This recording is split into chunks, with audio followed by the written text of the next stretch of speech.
Por la señal de la Santa Cruz de nuestros enemigos, líbranos, Señor Dios nuestro. En el nombre del Padre, del Hijo y del Espíritu Santo. Amén. Señor mío y Dios mío, creo firmemente que estás aquí, que me ves, que me oyes. Te adoro con profunda reverencia. Te pido perdón de mis pecados y gracia para hacer con fruto este rato de oración. Madre mía Inmaculada, San José, mi Padre y Señor, Ángel de mi guarda, intercedan por mí.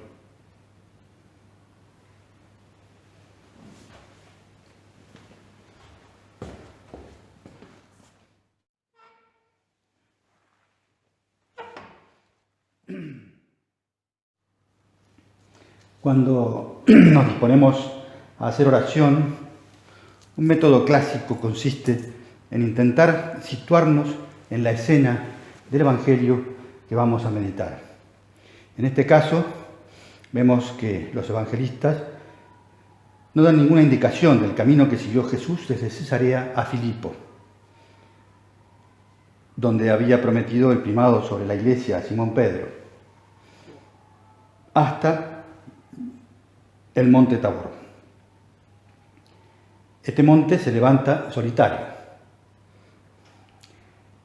aislado, en medio de la llanura de Genesaret, a unos 10 kilómetros de Nazaret. Eran varios días de camino. En esas circunstancias, Jesús había anunciado con palabras muy claras la suerte que le esperaba en la ciudad santa y había añadido: si alguno quiere venir conmigo, niéguese a sí mismo, tome su cruz de cada día y sígame. Ahora, frente al anuncio de las dificultades que vendrán, desea fortalecer la fe y la esperanza de sus apóstoles, especialmente de los que estarán más próximos en los días tristes de la pasión y muerte. Estos serán Pedro, Santiago y Juan.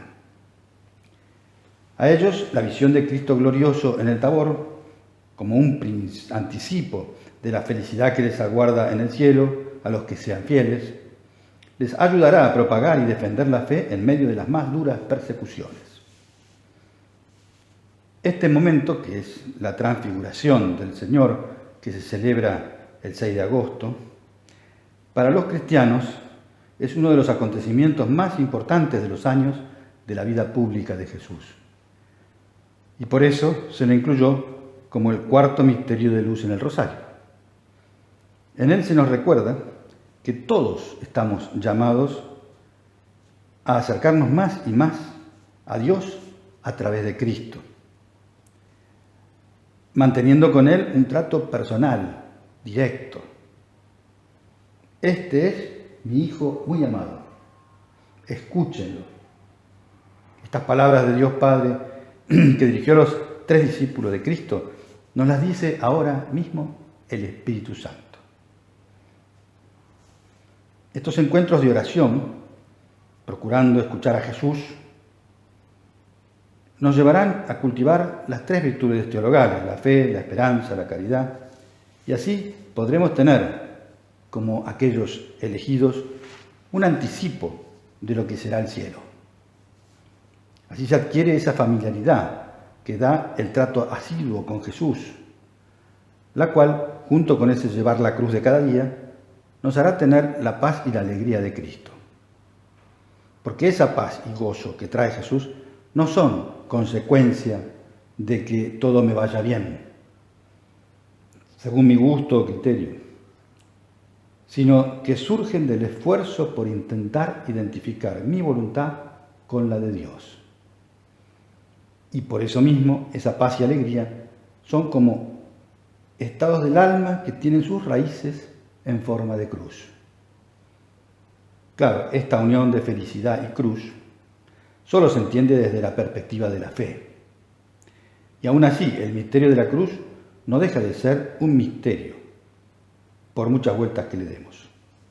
Por eso, para adentrarnos en este mundo de lo sobrenatural, vamos a meditar en lo que es propiamente la fe, ya que, como decía el Papa Francisco en su primera encíclica, ella es la puerta por la que entra Dios al alma e ilumina nuestra mente y da fuerza a nuestra voluntad. Así podremos aprender a colaborar con Dios en su crecimiento y podremos sacar algunas consecuencias concretas para que nuestra vida sea realmente una vida de fe.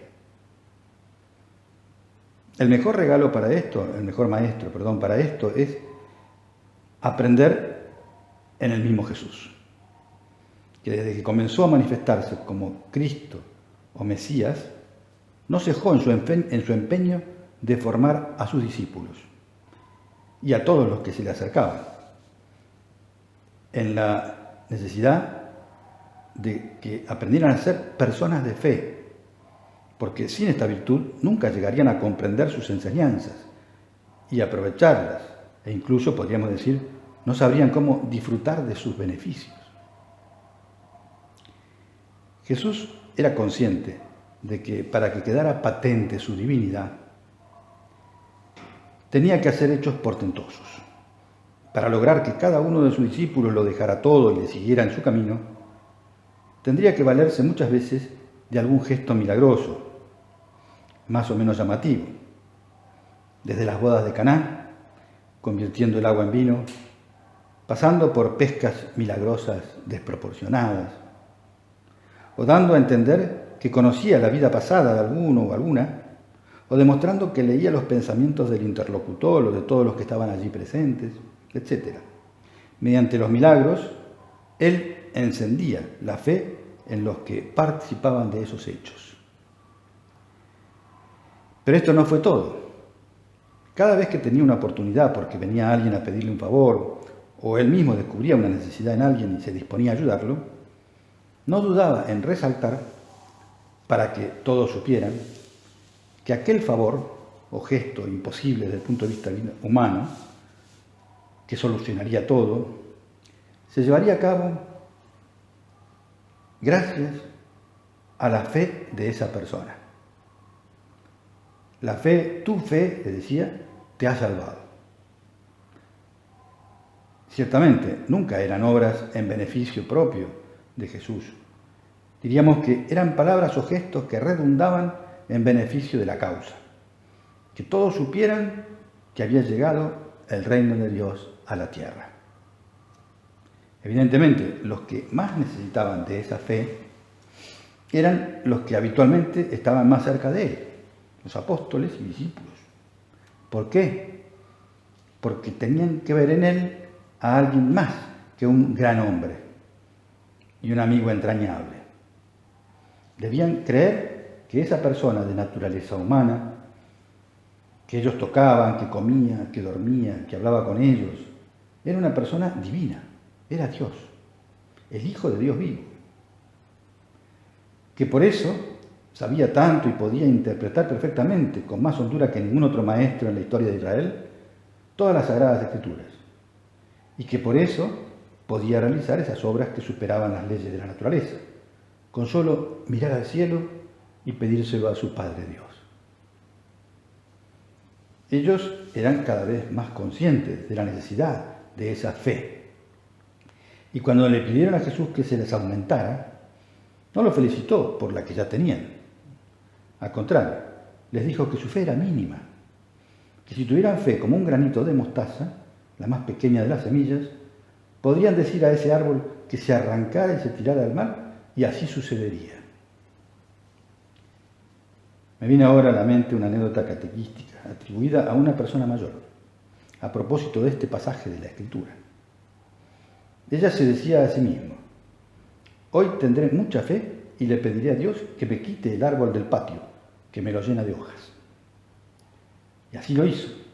Y esa noche rezó con lo que ella pensaba que era mucha fe, pero al otro día, cuando fue a mirar, vio que el árbol seguía allí.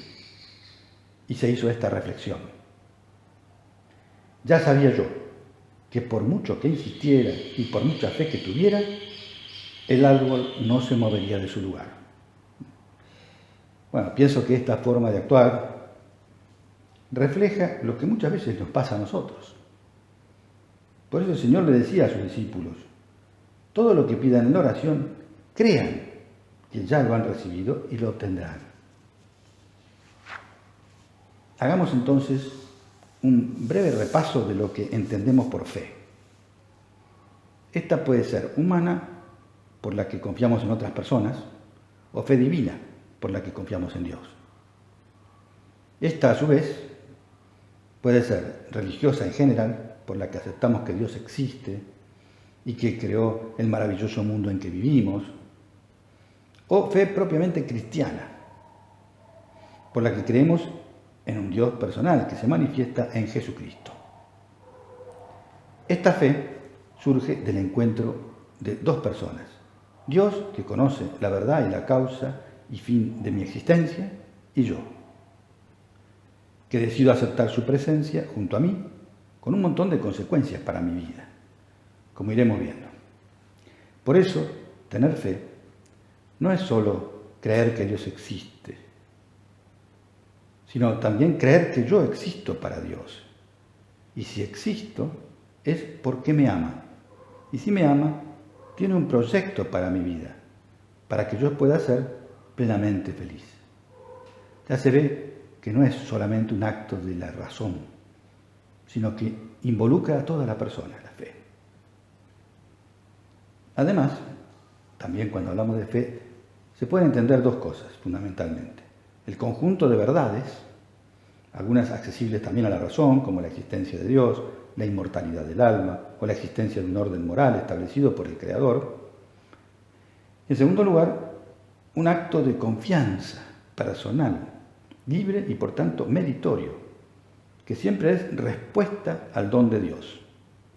A este acto de fe, que resulta ser un modo real de conocimiento de la realidad, basado en el testimonio de otro, diferente del conocimiento por evidencia o por razonamiento, a este don nos vamos a referir en este rato de oración.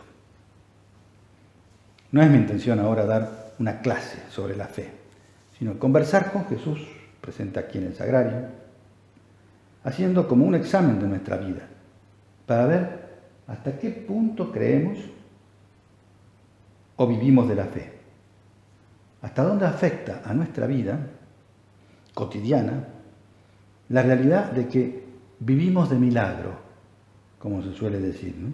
O sea, que dependemos totalmente de la providencia divina.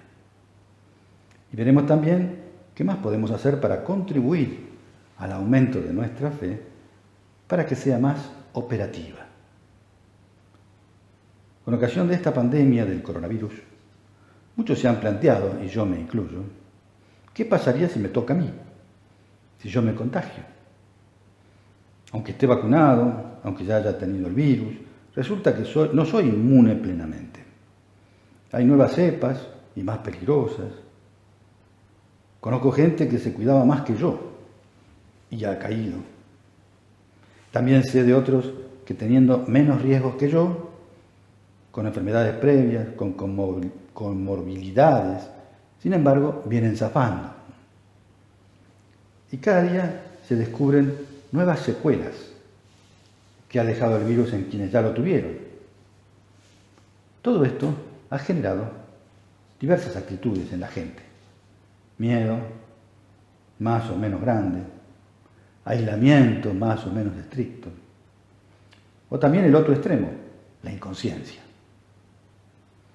Creo que todos opinamos que lo más razonable es la prudencia para cuidarse y a la vez para cuidar a los otros, pero sin exageraciones. Es decir, traducido en el lenguaje de la fe, se trata de poner los medios humanos y a la vez abandonarnos en las manos de Dios, que sabe muy bien lo que nos conviene, ya que Él tiene en cuenta no solo nuestro bien físico, sino también el bien de nuestra alma y el bien de todos los que nos rodean. Dios no deja de pensar en nosotros ni de amarnos en ningún instante. Aunque nuestra vida sea muy normal, para el Señor nuestra persona es excepcional. Cada uno somos un ser único y le interesa todo lo nuestro. Somos nosotros los que a veces nos olvidamos de Él y nos acostumbramos a su accionar amoroso y providente sobre nuestras vidas y sobre todo lo nuestro. Por eso, si algo no nos sale bien como querríamos, nuestra primera reacción a veces es pensar que Jesús se ha dormido. A los apóstoles les sucedió también, esto de verse en peligro de muerte y asustarse. En una ocasión estaban en la barca, en medio del lago de Galilea, con Jesús, cuando se desató una gran tormenta. Cuando vieron que ya no podían solucionar el problema por sus propios medios, llenos de miedo, fueron a despertar al Señor, que dormía plácidamente en la popa del barco, y le dijeron: ¿no te importa que perezcamos? ¿No te importa que nos muramos así? No faltan personas con una fe floja como la de los apóstoles en aquellos comienzos, que ahora estarán pensando así, y de algún modo incluso nosotros mismos. Quizá le preguntamos a Jesús: ¿por qué permitís este flagelo a la humanidad? ¿Por qué hay guerras, hambre en el mundo? Y como tantas otras preguntas nos quedamos sin respuesta. De momento. Porque cuando el Señor quiso darnos esas respuestas, quizá estábamos ocupados, distraídos en otras cosas. Porque con certeza cuando dejamos de lado el trato con el Señor, ese distanciamiento hace que no percibamos nítidamente su amor y que nuestro corazón comience a enfriarse, a encerrarse, a endurecerse. Y es muy difícil amar si no nos sentimos amados, y ya sabemos el peligro que significa para el organismo que el corazón deje de bombear sangre al ritmo y con las fuerzas necesarias. Por eso, algo bueno de las circunstancias actuales es que nos están ayudando a descubrir la poca fe que tenemos. Es cierto que la fe es un don de Dios, y si nos ve bien dispuestos para recibirla, nos la dará con más abundancia. Pero nosotros tenemos que demostrar de algún modo esa buena disposición en las circunstancias normales de nuestra vida. Y así el Señor también podrá dárnosla, aumentarla, también en las ocasiones extraordinarias. Por ejemplo, creer en el poder de Dios supone de nuestra parte comenzar y recomenzar cada día a poner los medios, esos medios que Él mismo nos da y nos sugiere continuamente. Contar con la gracia de Dios, que es fruto de la fe, no es esperar pasivamente que Él resuelva todo. Es pedir ayuda confiadamente, pero a la vez hacer rendir los talentos recibidos, poniendo en práctica lo que ya recibimos. Por ejemplo, si de acuerdo con un acompañante espiritual nos hemos hecho un plan de vida que incluye unos encuentros periódicos con Jesús, Eucaristía, oración y mortificaciones, que son la oración del cuerpo, devociones marianas, lecturas espirituales, etc. Es seguro que Dios está esperando esos momentos para decirnos cosas o para pedirnos esfuerzos que son para nuestro bien. En última instancia, allí, en esos momentos, quiere hacernos sentir su cariño y llenar de luz nuestra vida. Si luego nos quedamos sin fuerzas, entonces ya sabemos a qué se debe ese desánimo. La causa no es otra que haberme desconectado de esa permanente fuente de vida que es el Señor. Otra idea para tener siempre en cuenta es que Dios no pide imposibles. Este fue el engaño o el veneno con el que la serpiente intentó infestar a Adán y Eva. Les dijo: así que Dios les prohibió comer todos los árboles del paraíso. Aunque Eva lo niega, porque sabe que no fue esa la indicación que Dios le dio, de entrada acepta la posibilidad y la duda queda. Y el diablo insiste hoy en día con el mismo argumento. La religión es el opio del pueblo, nos dice, porque ser cristiano implica renunciar a tus derechos, verte privado de todos los bienes de la tierra. Sabemos que no es así, pero cuando la cruz se hace más pesada, por momentos nos asalta la duda. Sabemos perfectamente que la felicidad que propone el descamino es falsa, dura poco y deja sabor amargo. Pero aún así, el tentador insiste. Y el Señor se lo permite, porque es la forma de probar la sinceridad de nuestra fe, la autenticidad de nuestro amor. Dice San José María en Camino: algunos pasan por la vida como por un túnel y no se explican el esplendor, la seguridad, el calor del sol de la fe.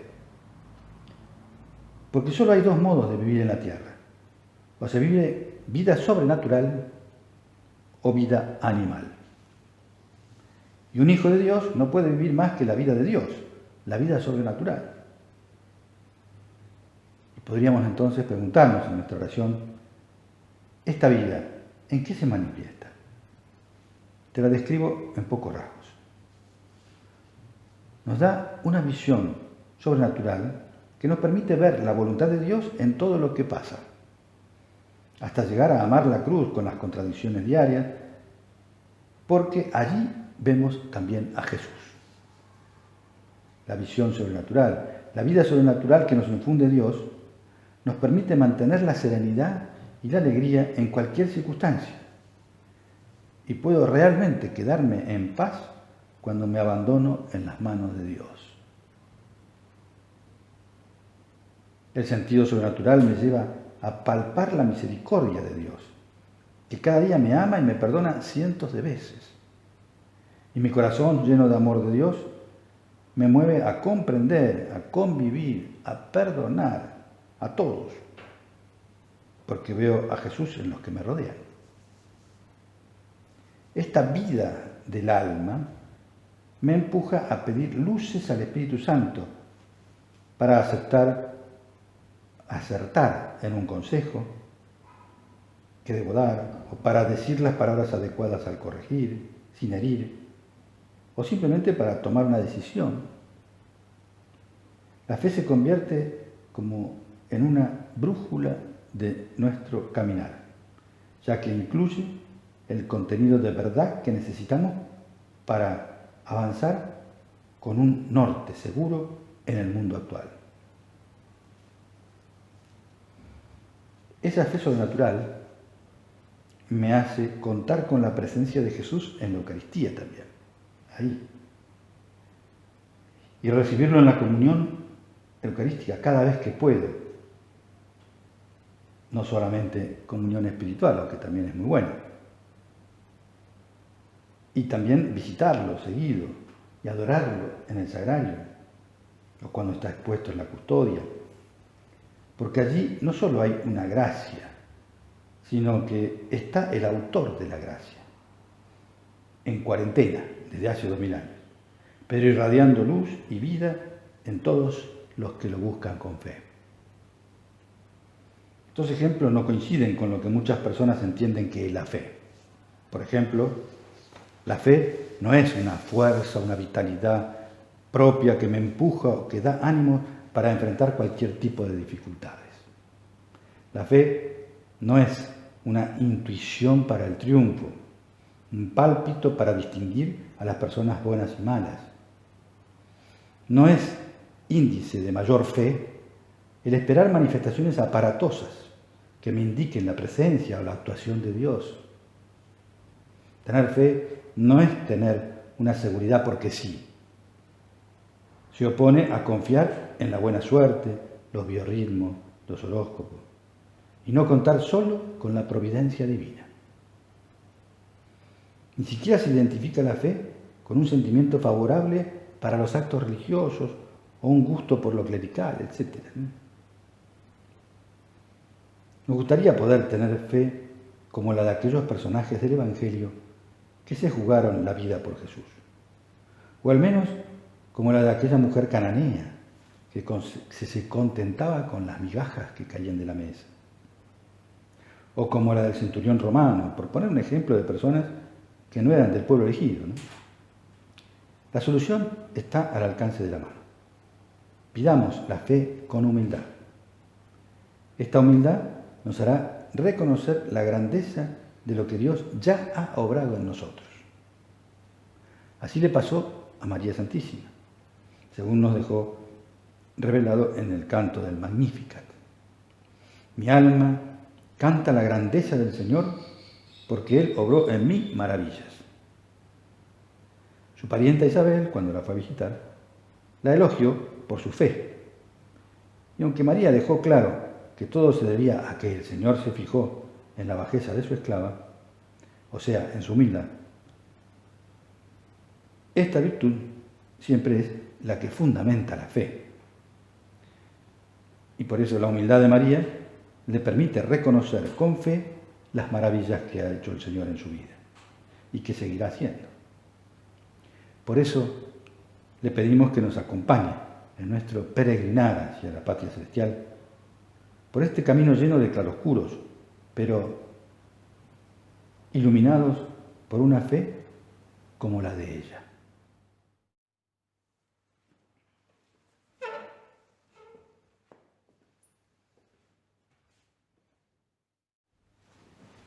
Te doy gracias, Dios mío, por los buenos propósitos, afectos e inspiraciones que me has comunicado en esta meditación. Te pido ayuda para ponerlos por obra. Madre mía Inmaculada, San José mi Padre y Señor, Ángel de mi guarda, intercedan por mí.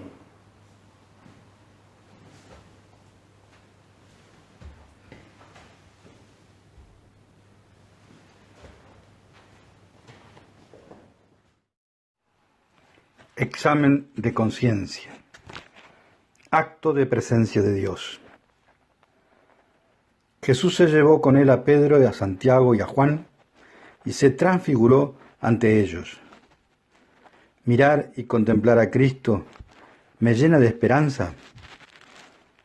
¿Qué desánimos y tristezas podría abandonar en el Señor para que los convierta en gozo y fuente de nueva vida?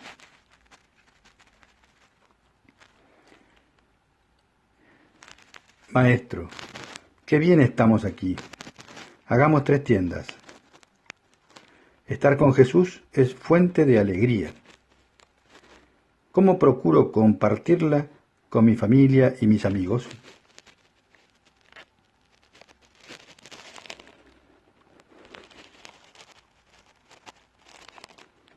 La alegría tiene sus raíces en forma de cruz. Cuando me encuentro con dificultades y contrariedades en mis tareas ordinarias, sé descubrir ahí a Cristo que me espera abrazado a la cruz y me pide que la lleve con Él.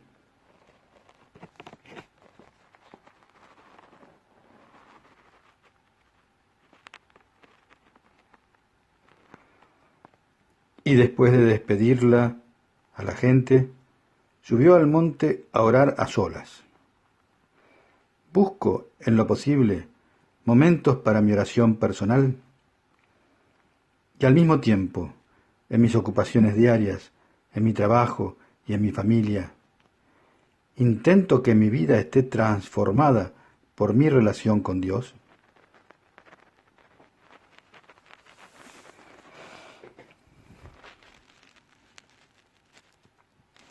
¿De qué manera insisto en pedir al Señor, sabiendo que la oración es omnipotente, dice en Camino, y que es siempre fecunda también en Camino?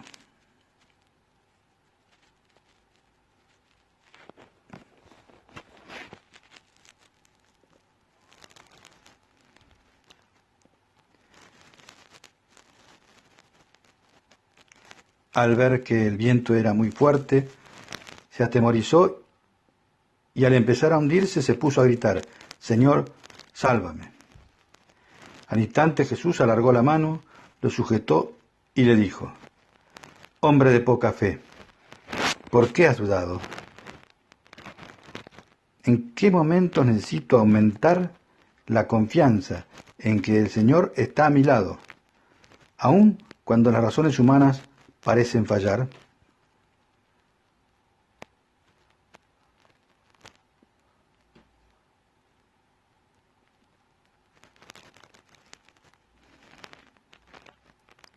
Tengan confianza, soy yo. No tengan miedo. Frente a las inseguridades de la vida, intento abandonarme en el Señor, sabiendo que quien está en las manos de Dios está en las mejores manos.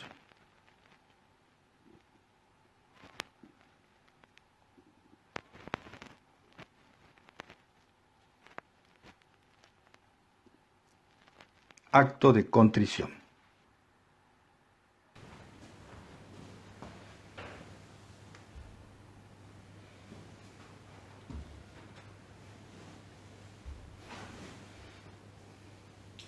Por la señal de la Santa Cruz, de nuestros enemigos, líbranos, Señor Dios nuestro. En el nombre del Padre, del Hijo y del Espíritu Santo. Amén. Señor mío y Dios mío, creo firmemente que estás aquí, que me ves, que me oyes. Te adoro con profunda reverencia. Te pido perdón de mis pecados y gracia para hacer con fruto este rato de oración. Madre mía Inmaculada, San José mi Padre y Señor, ángel de mi guarda, intercedan por mí.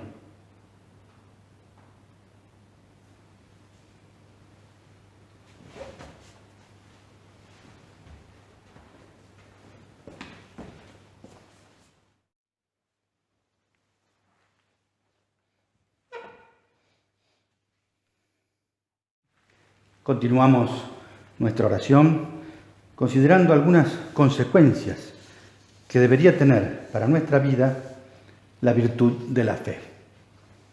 Porque, como dice San Pablo a los Gálatas, el justo vive de la fe. Y nosotros que aspiramos a ser justos, es decir, santos, queremos tener una fe viva, una fe operativa. San Juan recoge unas palabras muy claras de Jesús en la noche de despedida, hablando de la necesidad del sarmiento o de las ramas, que somos nosotros, de estar unidas a la vid, que es Él, para poder dar fruto. Les dice: sin mí, ustedes no pueden hacer nada.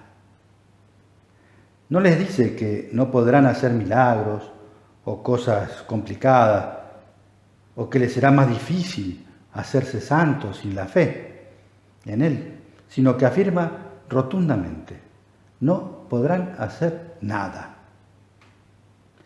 De hecho, para los apóstoles, cada día con Jesús era una verdadera aventura, porque Él, para transmitirles su espíritu, siempre estaba poniendo a prueba la fortaleza de su fe, de su esperanza, de su amor.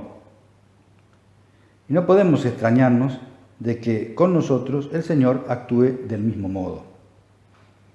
Si no vivimos nuestra vida cristiana como una aventura de amor, empujados por la esperanza de llegar a ser santos, algo está pasando con nuestra fe.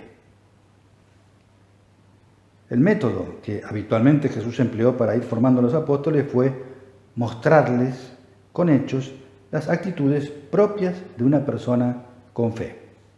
Por ejemplo, tenían que estar dispuestos a obedecer, como el ciego de nacimiento. Vete y lávate en la piscina de Siloé, que quiere decir el enviado. El ciego fue, se lavó y cuando volvió veía claramente. Y les enseñó que debían tener la humildad de la docilidad, poniéndoles el ejemplo de las ovejas con el buen pastor. Estas características las recoge el apóstol San Juan, cuyo corazón joven estuvo siempre pegado al del Señor, dispuesto a seguirlo, y de hecho fue el único que lo acompañó hasta la cruz. También les dijo: debían ser agradecidos con los favores recibidos, como el último de los 10 leprosos que volvió a darle las gracias a Jesús. Gracias a su fe, no solo se curó de la lepra, sino que salvó su alma. Otro ejemplo era que debían ser perseverantes en sus peticiones, orar siempre sin desanimarse, como la viuda con el juez inicuo. Aunque es bueno aclarar que nuestra insistencia en buscar la ayuda de la gracia divina no es solo para torcer la voluntad de Dios en favor nuestro y que las cosas salgan como nosotros queremos. A veces quizá no nos convenga eso, Pero entonces nuestra perseverancia nos hará aceptar con alegría la situación contraria. Las limitaciones fruto de nuestra edad, de la salud, o la falta de tiempo o de medios para alcanzar los objetivos que deseamos. Jesús les narra cómo era la oración del publicano pecador, para que valoraran la importancia de la humildad ante Dios. En el modo de pedir, para conseguir también la eficacia de la fe.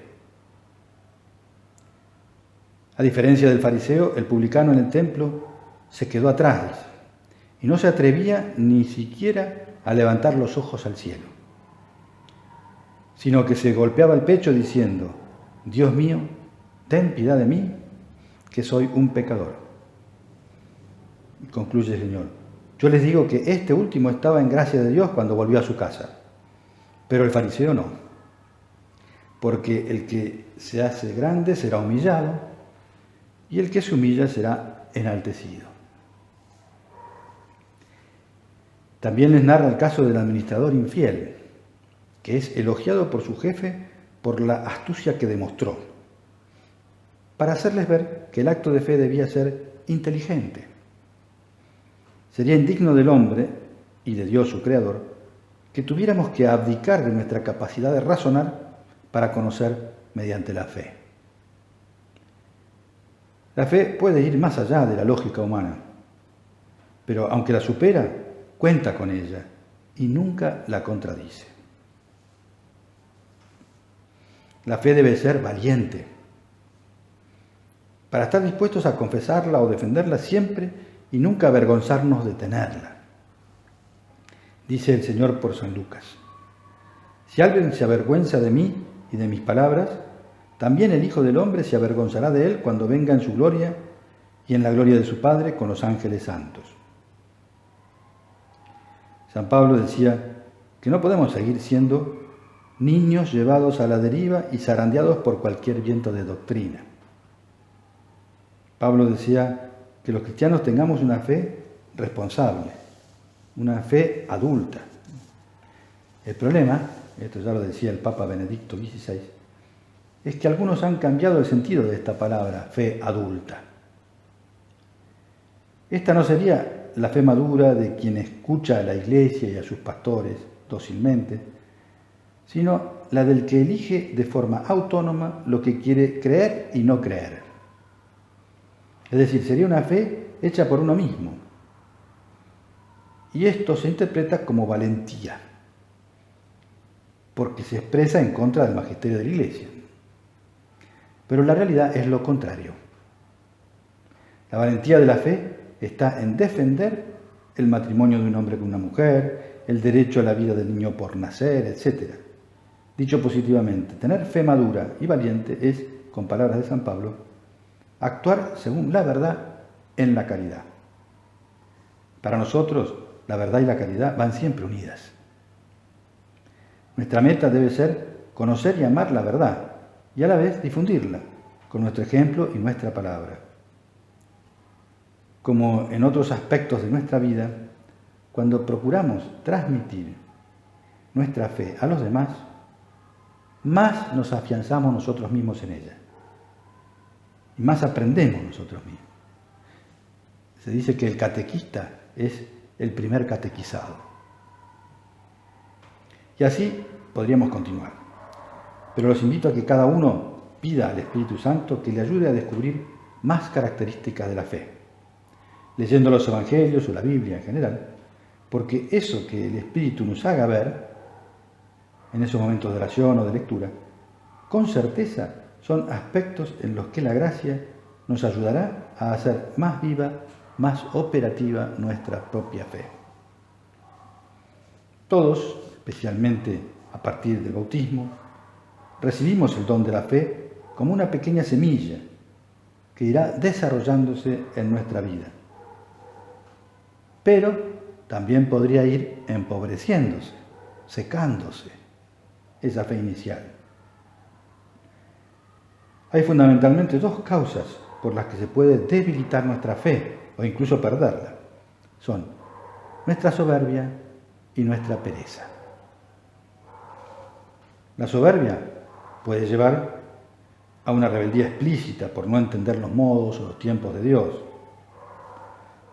o a la presunción que se manifiesta de dos maneras: creernos autosuficientes, pensar que no necesitamos de la ayuda divina, o en el otro extremo, no mover ni un dedo, o sea, abusar de la misericordia divina.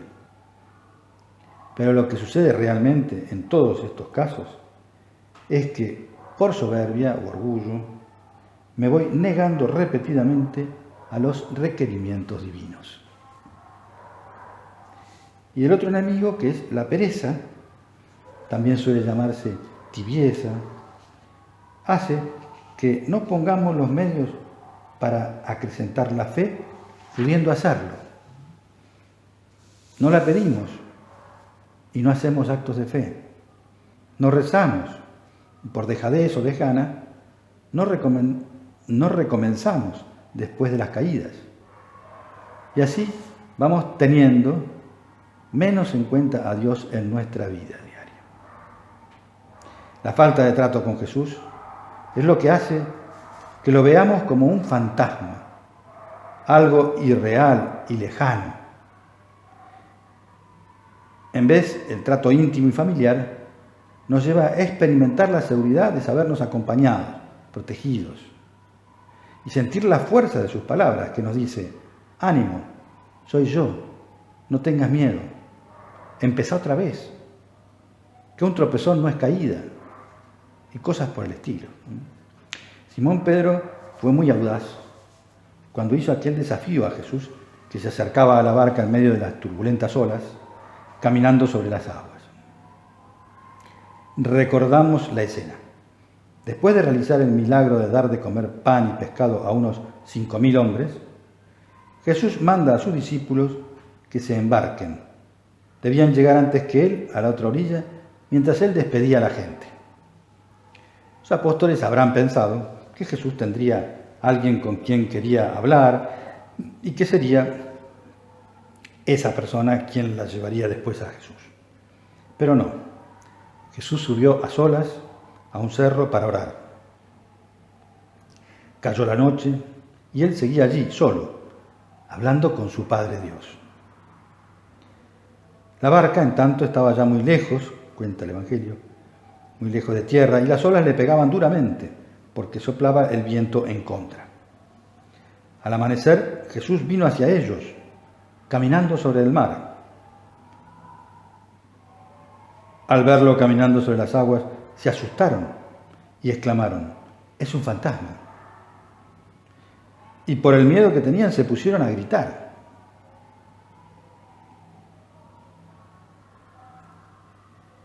Enseguida Jesús les dijo: ánimo, no teman, que soy yo. Y Pedro contestó: Señor, si eres tú, manda que yo vaya a ti caminando sobre el agua. Jesús les dijo: bueno, ven. Pedro bajó de la barca y empezó a caminar sobre las aguas en dirección a Jesús. Pero el viento seguía soplando fuerte.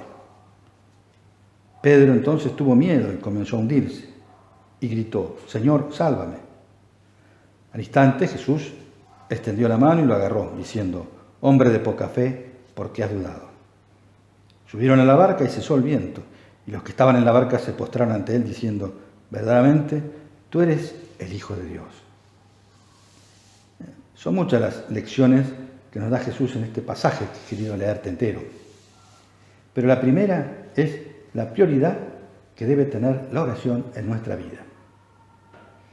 Él interrumpe su labor formativa y de sanación de las gentes que le rodeaban, les pide que se vayan incluso, se aleja de la comunidad de los discípulos, los manda a embarcarse mar adentro, y todo para poder estar solo, recogerse en silencio para conversar con su Padre Dios.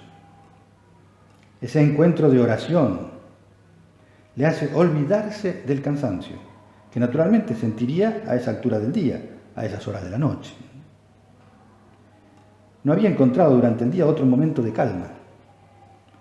Los pedidos de la gente, las cuestiones que le planteaban los discípulos, etc., no le habían dejado ni un minuto de tranquilidad, pero él no podía acabar su labor sin ese rato diario de diálogo filial. Por supuesto, al rezar no se olvida de los amigos. La oración y la vida de piedad en general, si es sincera, no nos aparta de los demás. Al contrario, nos permite estar más cerca.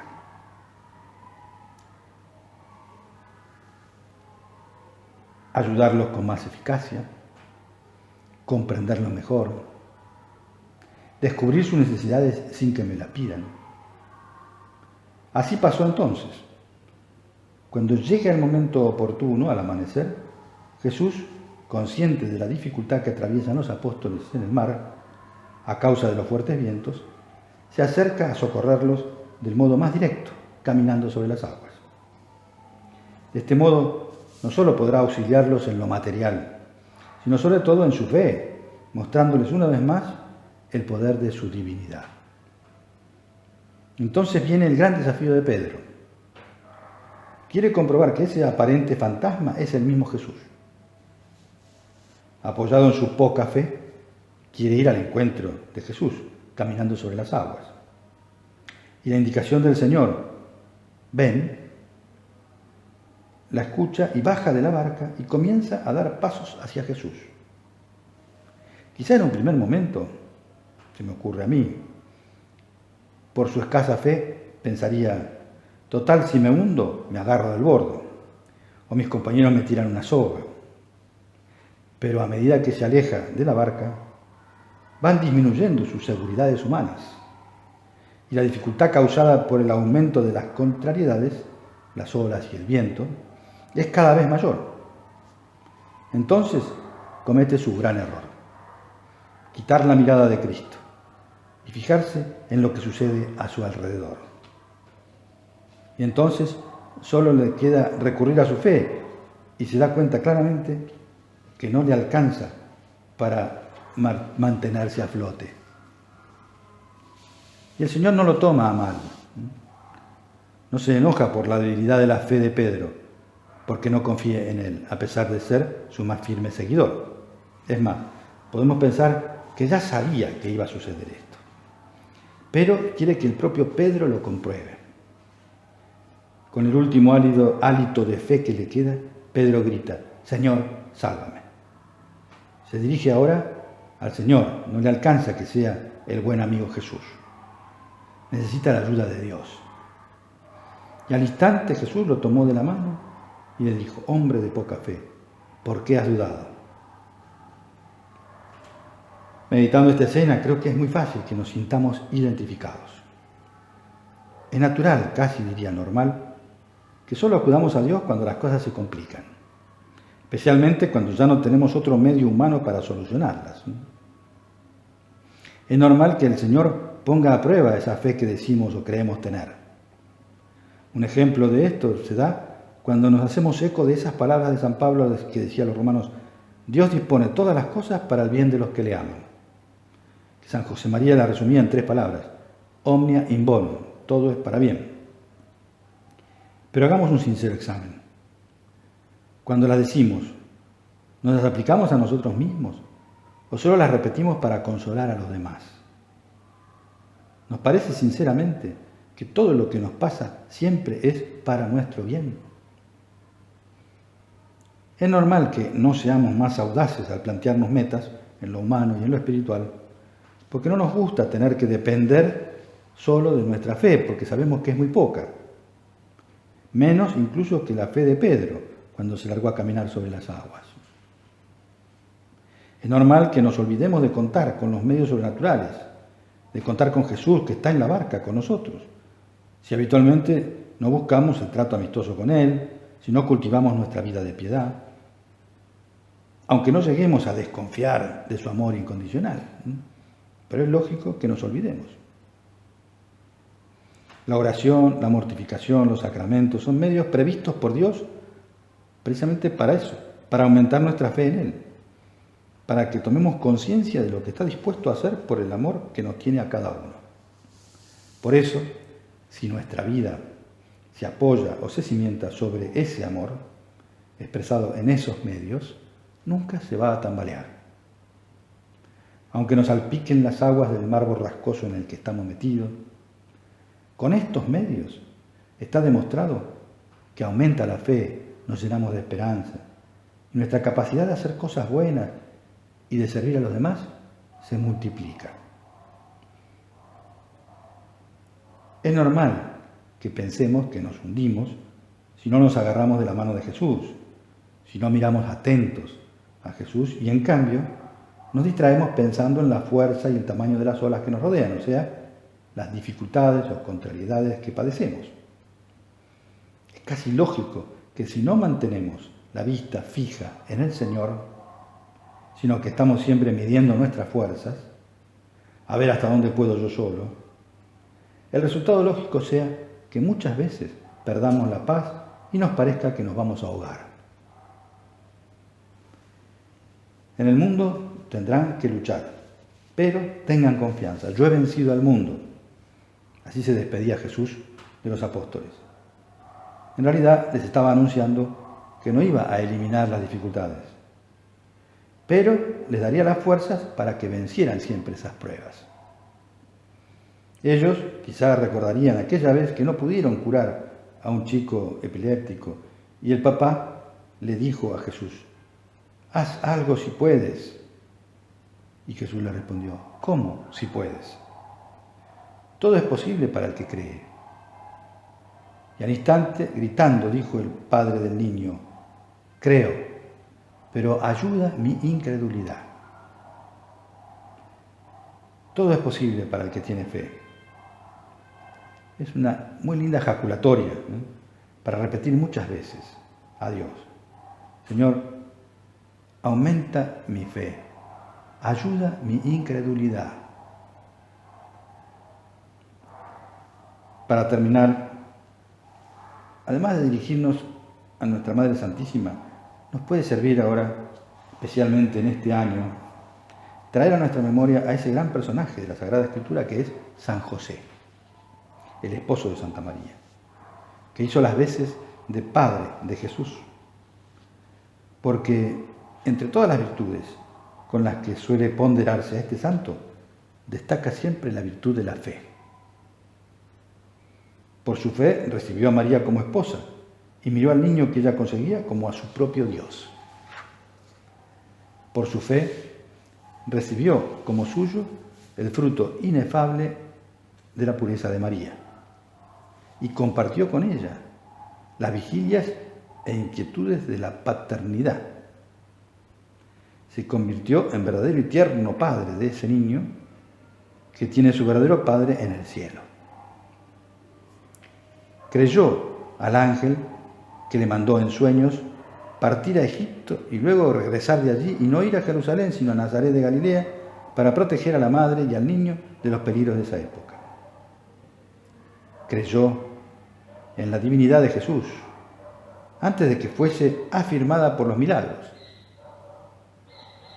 Adoró como a su Dios a ese pequeño niño, al adolescente pobre, al trabajador esforzado, y reverenció el poder divino oculto en la humanidad de Jesús.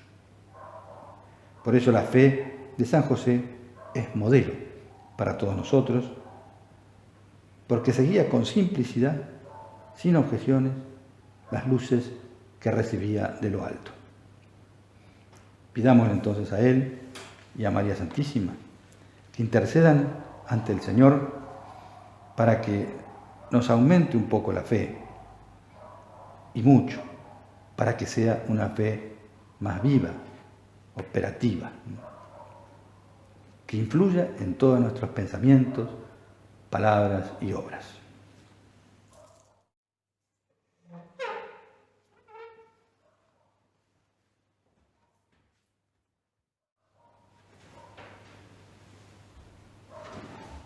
Te doy gracias, Dios mío, por los buenos propósitos, afectos, inspiraciones que me has comunicado en esta meditación. Te pido ayuda para ponerlos por obra. Madre mía Inmaculada, San José mi Padre y Señor, Ángeles de mi guarda, intercedan por mí.